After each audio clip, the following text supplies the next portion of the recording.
ब्रज में ऐसी थोड़ी राधे राधे होती, कोई करता है कृष्ण कृष्ण।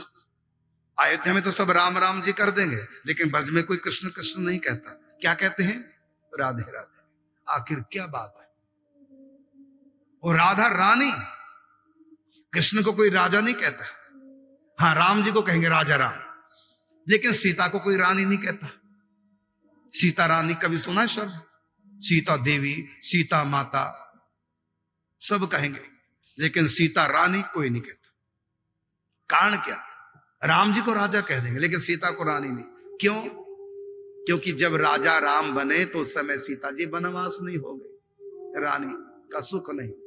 अकेले राम जी हैं राजा, गद्दी पर बैठे, बाएं भाग में रानी नहीं, वनवास नहीं है सीता उस समय।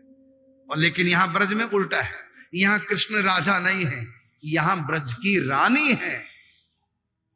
राधा रानी इसलिए कहलाती है, ये प्रेम की अधिष्ठात्री देवी ब्रज की राधा रानी है इसलिए। और इनकी प्रजा कौन है? 3 रूप है राधा रानी के। एक ब्रज रानी है, ब्रज की रानी राधा रानी। एक रानी है निकुंज की, कहा एक राधा ब्रज में बसे, दूजी रास विलास, तीजी कुंजन में बसे, दुलरावे हरिदास। एक ही राधा रानी 3 प्रकार की लीला करने के लिए 3 प्रकार के रूप बनाती है। तो एक उनका प्रेम का रूप, एक है महाराज के समय जो राधा रानी, वो है उनका रस का स्वरूप, और एक राधा रानी रंग का स्वरूप। तो निम्बार्क संप्रदाय के जो इष्ट हैं वो राधा रानी है, लेकिन उपासना युगल की करते हैं, क्योंकि राधा रानी का बिहार ने रूप स्वीकार किया है निम्बार्क संप्रदाय में। और बिहार किसके साथ कर रही है? तो प्रीतम श्याम सुंदर के साथ, भगवान के साथ नहीं, क्योंकि यहाँ कृष्ण की भगवत्ता का प्रवेश राधा रानी के राज्य में नहीं है। प्रीतम के रूप में श्री कृष्ण, प्रेमी के रूप में श्री कृष्ण है, न कि भगवान के रूप में। हाँ, गोलोक धाम में थोड़ी थोड़ी भगवत्ता है, वो भी थोड़ी भगवत्ता। और निकुंज में भगवत्ता 0, निकुंज वृंदावन में भगवत्ता ऐश्वर्या 0, और गोलोक धाम में कभी कभी ऐश्वर्य आता है, लेकिन ऐश्वर्य का मिश्रण है। शुद्ध परमात्मा का निज स्वरूप प्रेम स्वरूप का ना, love is god and god is love.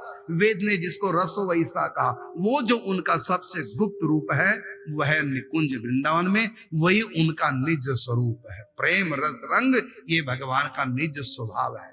Golok धाम में ये कह लो कि निकुंज वृंदावन उनका घर है, गोलोक धाम उनका ऑफिस है, और ये सारे ब्रह्मांड उनकी फैक्ट्रियां, उनका कारोबार है। सारे अनंत अनंत ब्रह्मांड ये भगवान का कारोबार है, फैक्ट्रियां हैं। और गोलोक धाम उनका हेड ऑफिस है, और निकुंज वृंदावन उनका घर है। तो ये रस की उपासना, घर की उपासना, ऐश्वर्या मिश्रण गोलोक धाम में, लेकिन निकुंज वृंदावन में शुद्ध प्रेम है। तो घर में शुद्ध प्रेम होता है और ऑफिस में थोड़ा ऐश्वर्य। क्यों?